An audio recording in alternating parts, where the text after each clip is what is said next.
Restoration to walk again. Restoration in God leading us back into His way. Hosea 6:1-3 says, "Come, let us return to the Lord, for He has torn, but He will heal us. He has struck us down, but He will bind us. After 2 days, He will revive us.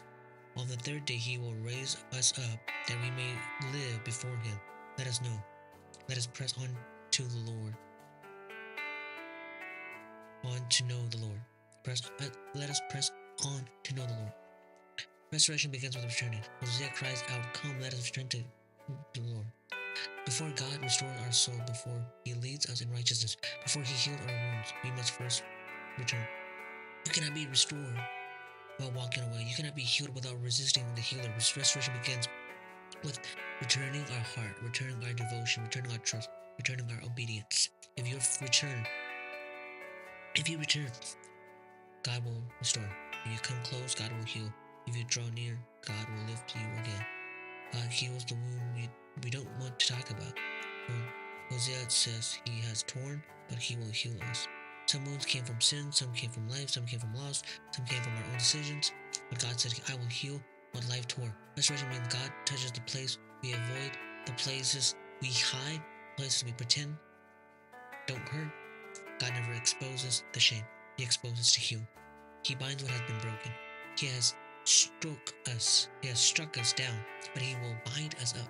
To bind something means to wrap, to cover, to protect, to stabilize, to hold together. God is not a healer, not just a healer. He's not a healer, but that He's not just a healer, not only a healer, but He's a binder of broken lives. He puts your life back together so that the enemy cannot tear you apart again.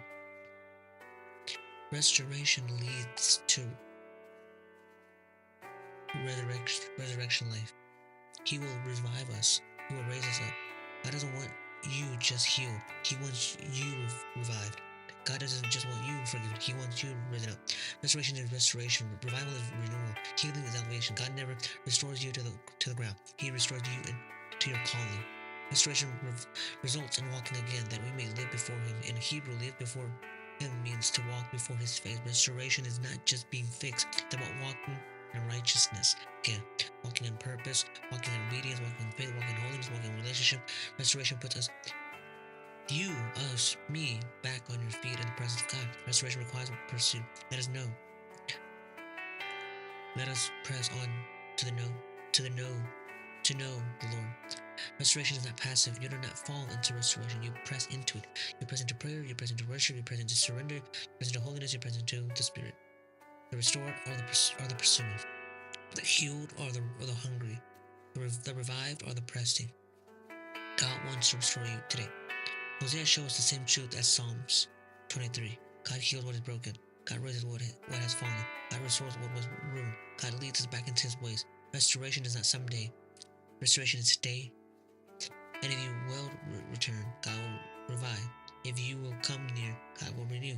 If you will respond, God will restore. This is the way restoration works, according to the book of Hosea 6:1-3.